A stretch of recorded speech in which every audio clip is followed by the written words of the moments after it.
High everyone, welcome back to my YouTube channel. So आज day 3 आहे माझ्या ट्रिपचा आणि मी आले काठमांडूमध्ये स्वयंभूनाथ टेम्पलमध्ये. चला,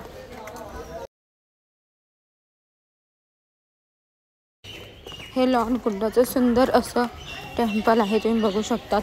खूप मोठमोठ्या अशा लॉन त्याच्या मूर्ती आहेत. खूप मस्त वाटतं, मनाला खूप शांती मिळते इकडे आल्यावर. ही एक काठमांडूतली मस्त विजिट प्लेस आहे. सो तुम्ही ह्या प्लेसला नक्की विजिट करा.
सो आता मी काठमांडूवरून पोखराला जाते आणि जाता जाता रस्त्यामध्ये आम्ही मनोकामना टेम्पलला जाणार आहोत.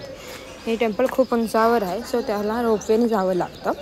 त्यासाठी इंडियन 650 रुपीज आहेत आणि नेपाळी 1100 रुपये आहेत. चला आता आपण आत मनोकामना टेम्पलच्या इकडे. हा परिसर खूपच सुंदर आहे. तुम्ही बघू शकतात. नदी आणि नदी पार करून आपल्याला जायचं आहे रोपवेने. तर खूप मस्त असा व्ह्यू आहे इकडे. 2 डोंगर पार करून हा रोपवे आहे. चला तर खूप सुंदर अशी जागा आणि खूप मस्त.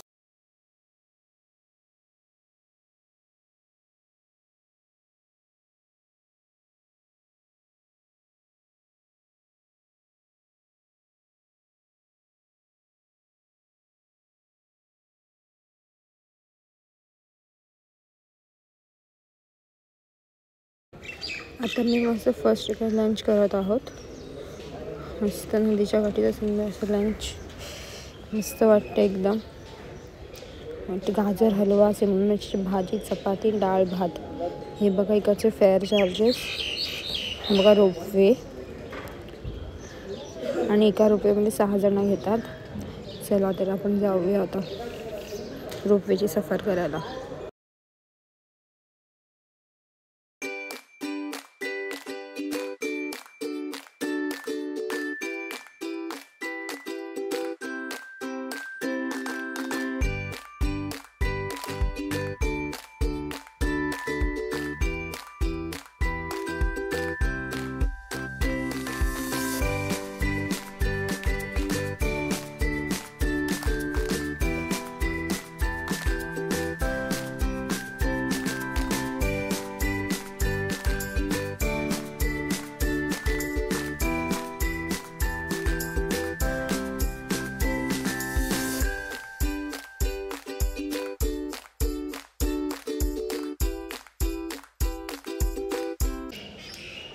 केबल कार आलेली आहे ही रोपवेची. तर बघूया, जाऊया. तर ह्या याच्यात मग जायला मिळणार नाही आणि लगेच इकडे उतरावं लागतं कारण की चालू असतं कंटिन्युअस. चला तर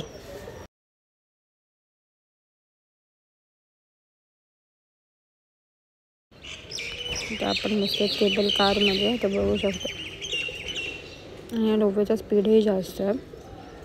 10 मिनिटांमध्ये आपण मंदिरापर्यंत पोहोचून जातील. चला तर मनोकामना आहे. नेपाळमध्ये खूप जागृतीचं स्थान आहे. खूप भाविक येतात विजिट करायला. इंडियातून दुसऱ्या देशातूनही येतात आणि जास्त तर मला इकडे इंडियनच दिसले मोस्ट ऑफ द क्राऊड. आणि आता आपण बघूया, खूप सुंदर असा व्ह्यू दिसतोय.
आता आपण वर पोहोचलो आहे. तर तिकडे बघू शकतो असं गार्डन वगैरे बनवलं आहे त्यांनी, खूप सुंदर.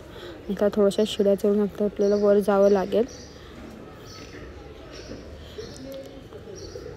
बघू शकता तिकडे सगळी दुकानं आहेत, फुलांची, हारांची, फोटोज वगैरे सगळे, लाकडी वस्तू, लहान मुलांसाठी खेळणी वगैरे. चला तर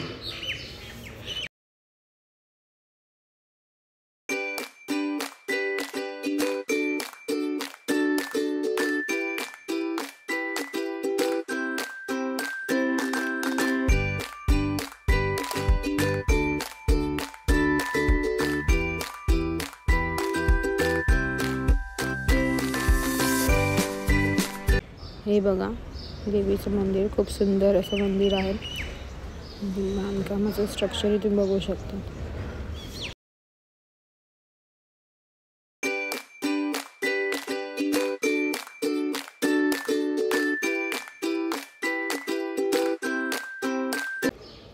दर्शनात थोडी रांग आहे, सो आम्हाला 1-1.5 तास जाईल आमच्या दर्शनासाठी.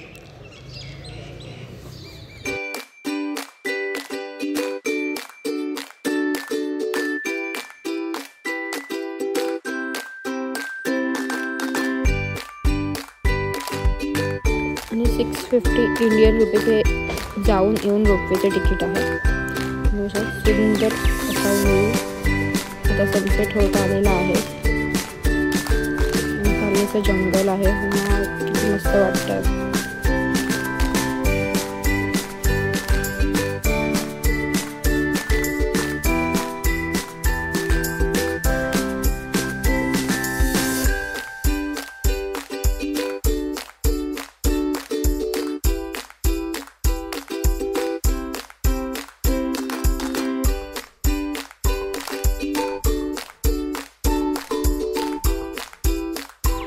नेपाळमधला हँगिंग ब्रिज आहे, फेमस असा नारायणी नदी. आता आम्ही जातो आमचं नेक्स्ट डेस्टिनेशन पोखरा. खूप फेमस प्लेस आहे. पोखरा म्हणजे हॉटेल तुम्ही बघू शकता, हॉटेल पुष्प.